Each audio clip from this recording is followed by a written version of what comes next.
Hi, this is Alonzo Bodden. I want to welcome you to episode 315 of my podcast, Who's Paying Attention? You guys have been, and as always, I appreciate it. So let's get into it, man. It is spring break in Miami. I'm sure you've seen the stories, seen the parties, seen the crowds. It's very funny to me how, is it hypocrisy or what, when there's, two realities. So you have Governor DeSantis, the governor of Florida, who says that he won. He says his lack of any COVID-19 rules or regulations or mandates was a huge success. He was at CPAP bragging about it. CPAP, they didn't have any masks on, and the media, the quote mainstream media, has been backing him up. They've been saying, yeah, he's right. He did a good job, this and that. Now, that's one reality. Now, the other reality, Miami Beach during spring break, where there are thousands upon thousands of partiers, no masks, obviously no social distancing, the city declaring a state of emergency, police coming down and rounding up and arresting people, mostly people of color, but we knew that was going to happen. There was even a joker down there. There was even a guy with green hair dancing on a car, dressed like the Joker, throwing money out into the street. If you remember the first Batman movie with Jack Nicholson, that was something that he did as a Joker. And this guy is yelling that COVID is over, COVID is fake, there's no need for the mask, and basically he's yelling the same thing that the governor says. That can't be good, right? When a guy, by the way, the Joker's 34 years old and married from Chicago, so what the hell he's doing partying at spring break, green hair, who knows? I don't know. But when a guy with no shirt, green hair is dancing on a car and saying the same things as your governor, Florida, you're at it again. That's all I can say.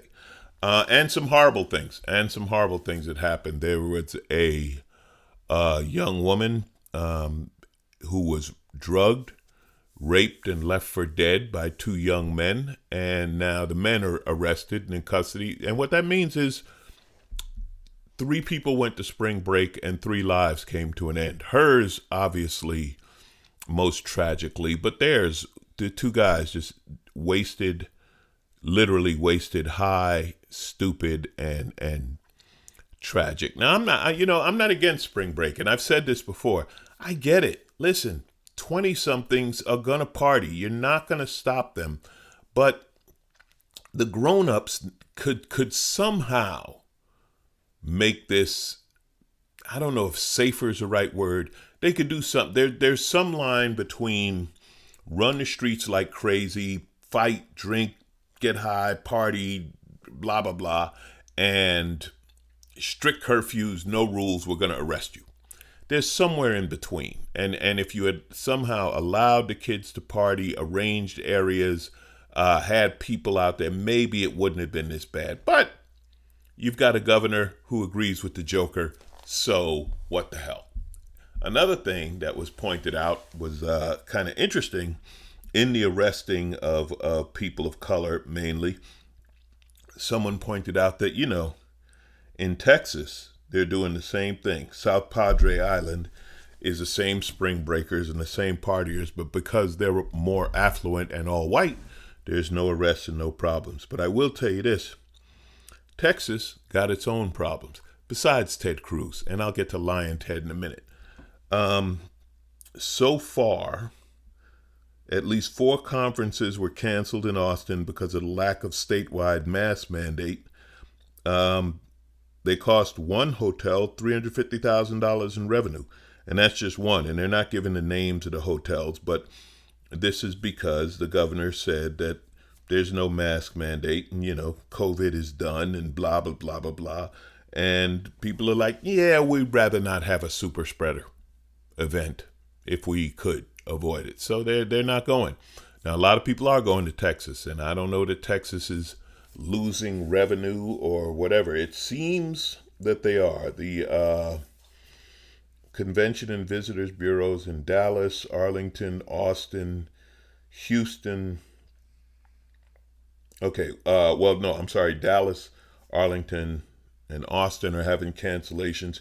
Houston said they're not. Houston said they're not having cancellations, and that's so.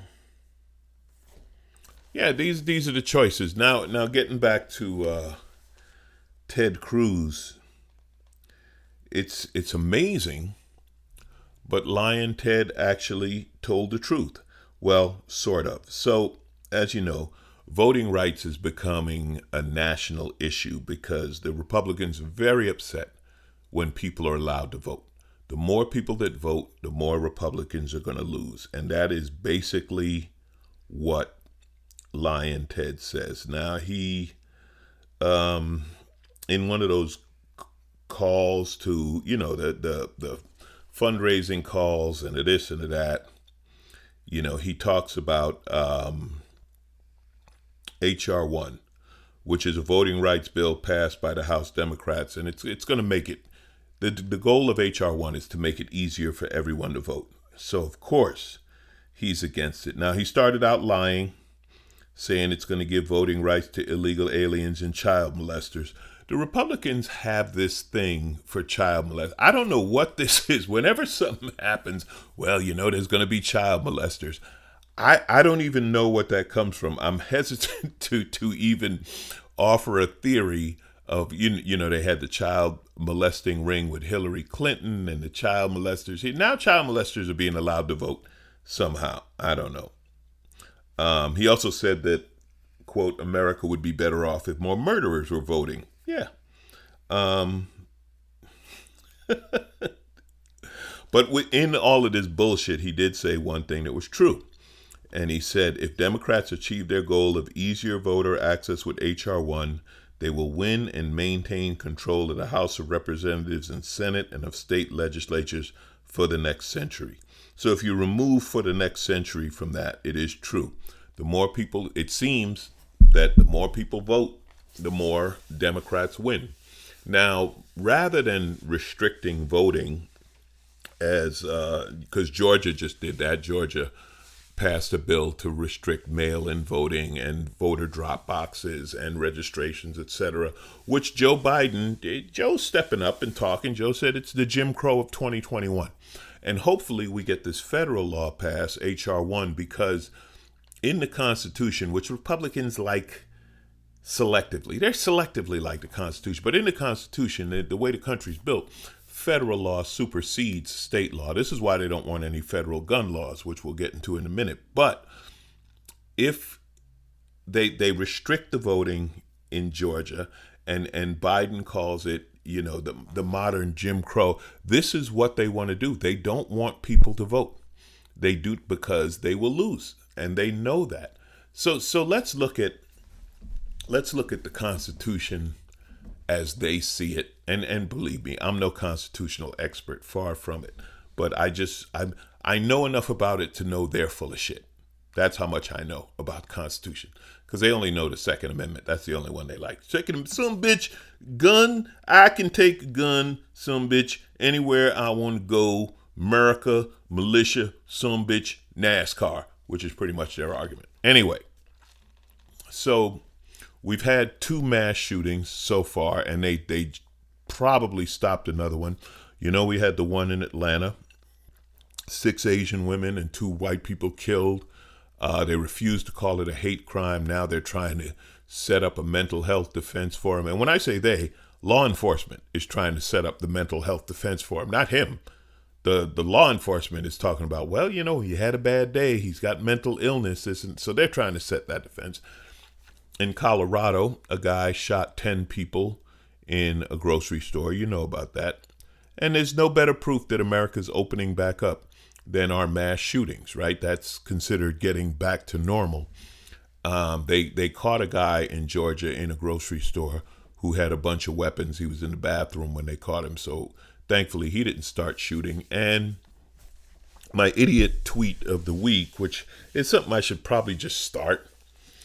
some guy tweeted, there have been plenty of mass shootings during the pandemic, but they weren't reported on. So, that he's happy to know that mass shootings have been going on and didn't taper off during the pandemic, because what the hell. So anyway, we're getting back to normal. We're shooting each other, sadly, like crazy. Okay. And they don't want any gun laws. I saw these ads popping up since February that Biden's going after your guns, right? And the NRA's already starting that bullshit again. They don't want any gun laws. They say it's the Constitution. They don't want you to wear masks because of freedom. However, they do want to restrict the right to vote.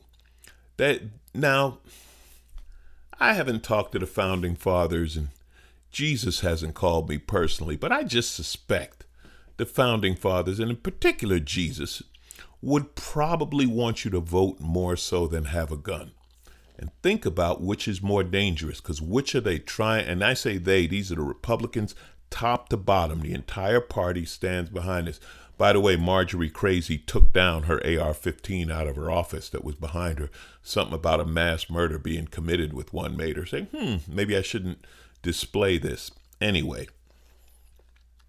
I suspect Jesus and the founding fathers would rather you vote than have a gun.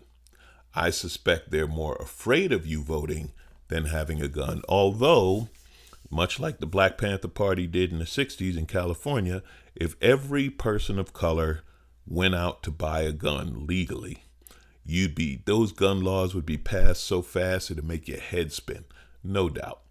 But and yes, when the founding fathers, wrote the Constitution, only white male landowners could vote.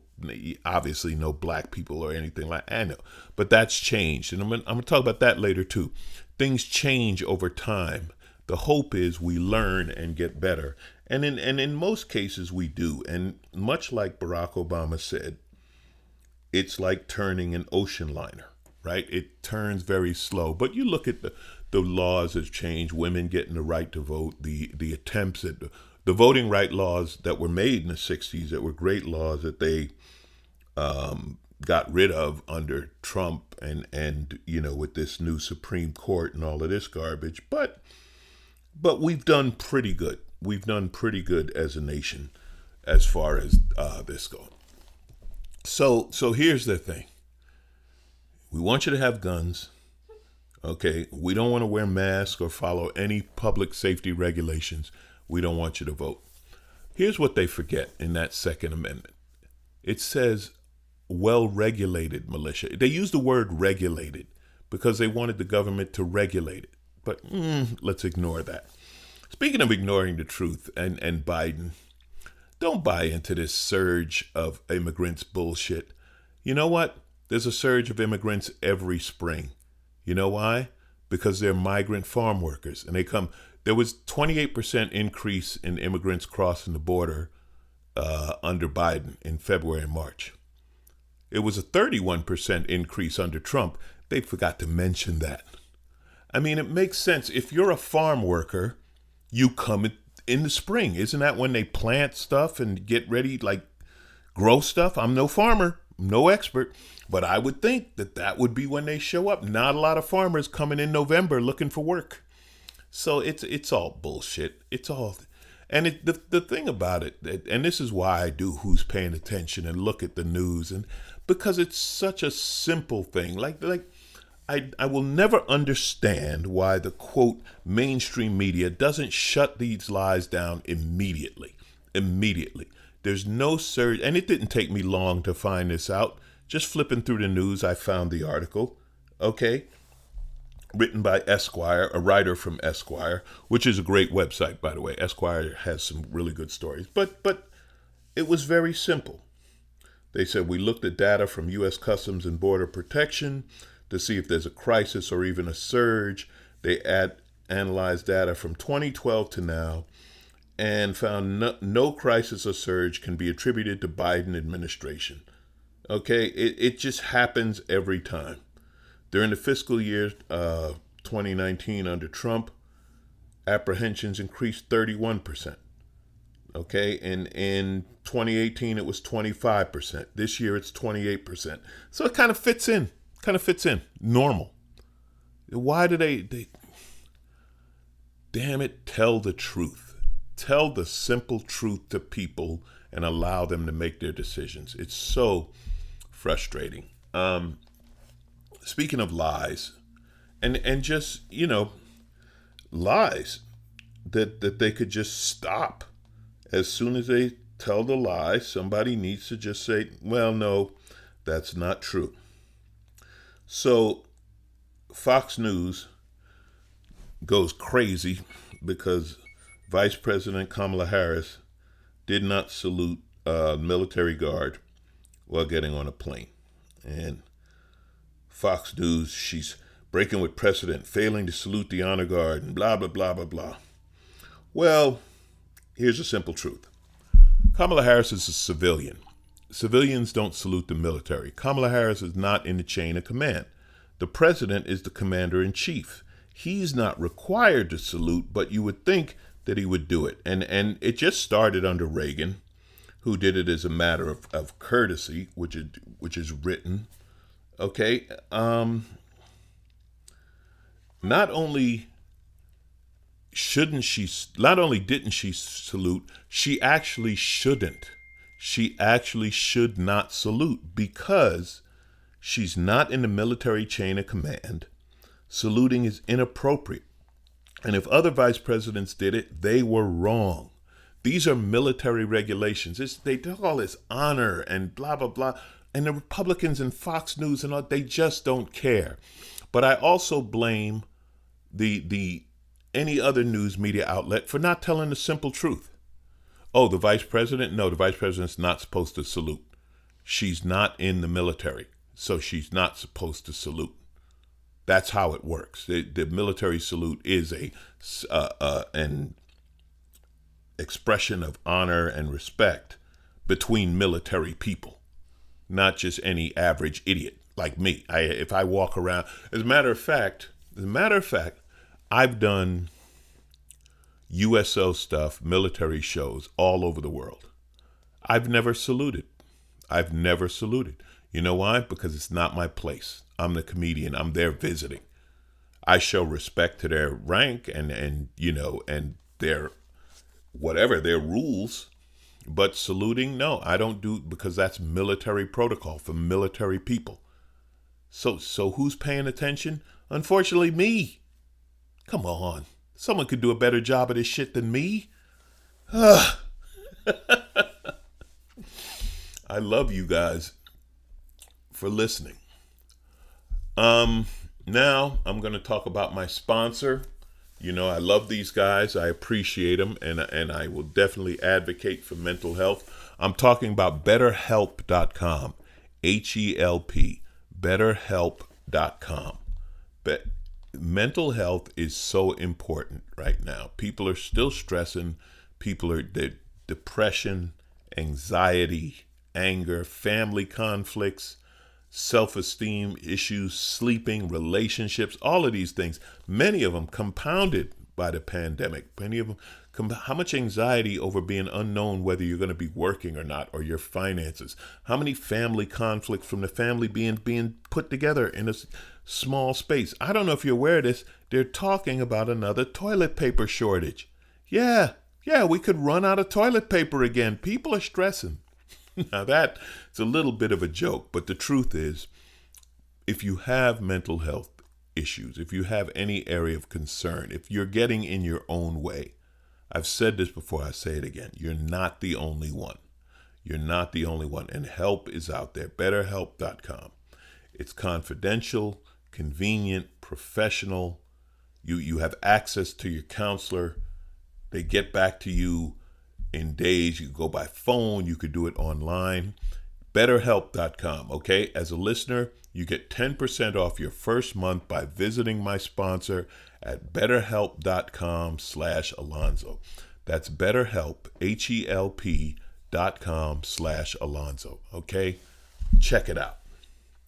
Now, I'm going to put away my news feed because this last thing I'm going to talk about is personal.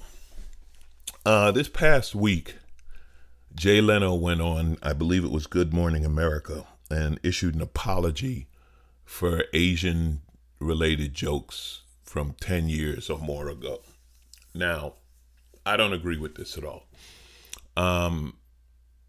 We're in a time of Asian hatred. This hatred is fueled by politicians led by Trump, calling it the Asian flu, the China virus, Kung flu. All of these things sparks crazy people to abuse, attack, and even kill Asians. Nobody's killing Asians because Jay Leno told a driving joke or a dog-eating joke about Koreans 15 years ago. Now, I'm not saying these jokes are okay. They're cheap jokes. They're stereotype jokes. I personally had an interaction with this a couple of years ago. Jay Leno told one of these jokes on America's Got Talent. I think it was behind the scenes. I don't think it wasn't on the show. But anyway, Gabrielle Union was affected by it. She said it was a racist joke and part of the racist atmosphere there. I was hit up by TMZ. Did not see this coming. They asked me about Leno's joke. Was it racist? Is Jay Leno a racist? I said, no, I don't think Jay Leno's a racist. And I know Jay Leno personally. I don't think he's a racist. I said this was a stereotype joke. It's a cheap joke. It's an easy laugh. The joke had to do with a picture of Simon Cowell with his dog and Jay saying something about don't go to a Korean restaurant, right? That was it. Now, TMZ turned it into a thing of me not liking Gabrielle Union or not believing her. I specifically talked about the issue with Gabrielle Union, and I believe this to this day. They had issues with her and her hair. Black women's hair is, I've talked about this before. Here's the way you handle black women's hair. It's none of your business. Leave it to black women. And I said that. TMZ, of course, didn't show that. They wanted to twist, blah, blah, blah. Anyway, I kind of feel like Jay threw me under the bus. He actually called and thanked me for standing up for him. But now this backtracking and apology makes me look kind of like an asshole. It is. It is what it is. I will say that I can't apologize for jokes told 10, 15, 20 years ago. Society changes. What's acceptable in society changes. Stereotype jokes that we did years ago, we're not doing anymore. Also, as a comedian, people evolve. I will tell you, as a comedian, hopefully you evolve in your act. You start out maybe talking about your family and stupid things. Most comics go through a bodily function era. You go through a physical appearance area, a physical appearance type thing where you're, making fun of fat people or skinny people or short people or whatever, physical stuff. And you grow and you become a better comic and you stop talking about these things. Stereotype jokes will always be out there. I've done stereotype jokes I had a joke about black people in Cadillacs that NBC was like, can you do it without saying Cadillacs? Well, no, it wouldn't be funny because there is a joke of black people being associated with Cadillacs. And I've done stereotype jokes and every comic has. And context, I have a whole bit about this. The word context is the most important word in the English language. What context is the word used in? What context is a joke being used in? I have old jokes that I make fun of today. Like I have a joke about getting into gay shape, right, that I did almost 20 years ago. And now I do a joke about that joke being inappropriate in certain situations, right? So, yeah, times change. Sensibilities change. My brother sent me a little comic. I posted it online. It was very funny. It showed a comedian. He's standing there and he's looking at a line and there's a sign that said The Line. And he's saying, it looks funnier over there. Yeah, it looks funnier over there. I was lucky enough to open for George Carlin once, and I got to talk to George Carlin. And George Carlin said, the thing you want to do is take them over the line and make them glad they came. He did that all the time. I don't buy into the cancel thing. If Don Rickles were still alive, would he have to apologize for his entire career? That's all Don Rickles did was make fun of people. Make fun of your nationality, make fun of religion, he made fun of differences because he saw we were all the same. There was nothing but love in those jokes being told by Don Rickles, and he made fun of everybody equally. I don't know what prompted Jay Leno to do this. I don't agree with it. I don't think we comics have to be held accountable for jokes we made a long time ago. I also think it is completely different when a comic says something versus a politician saying it. We are not elected officials. We do not speak for people, and we certainly don't make policy. So even if it is a horrible comic, and even if the comic truly is racist, he's still not making laws. Okay, it's not the same as the Trump administration or Ted Cruz. These are people whose words, unfortunately, carry weight and make a difference. We're just telling jokes. Jay Leno at his best, even with millions of people watching The Tonight Show, at no point was Jay Leno setting policy. I feel horrible for the Asians being attacked. I've talked to a few friends. I talked to a friend about it this week when the Leno thing came up, and he told me about his aunt, this older woman, being attacked in Brooklyn, not physically, but verbally, blamed for the virus. And where does that come from? It came from Trump. It came from Trump standing up there saying that the China virus and all that nonsense. McCain on The View called out by John Oliver when she said, "Stop Asian hate." And he's like, "Oh, you didn't say it when you were protecting Trump for calling it the China virus." Yeah, I'm not talking about that kind of shit, okay? But comics telling jokes are comics telling jokes, and that is me, and it's in my DNA, and it's who I am, it's what I do, and I'm not going to apologize for something I said a long time ago. I don't say it today. I don't do those jokes today, but I will if something comes up and there's a certain twist on a stereotype that works under certain circumstances. Yeah, I'll do it. I'll do it because that's part of my job, to call out bullshit. Like I said earlier in the podcast, the media isn't doing it. The media refuses to call a liar a liar. Whose feelings are they worried about hurt? I'm waiting for him to say, could you not insult the racists? Could you perhaps not mention the racists being racist, right? Am I supposed to feel sorry for Karen? No. There's an example. Yeah, I'll keep talking about Karen because I can't feel sorry for Karen because you can't weaponize the police. And as my friend Gina Yashere, brilliant comic, said about Sharon Osbourne, you cannot weaponize your tears. The tears of a white woman are used as a weapon. And that doesn't mean all white women, but it does mean there are Karens, and we got to call them out. Okay, rant's over. I'm just saying, people are worried about, will comics stop doing comedy? I promise you we will not.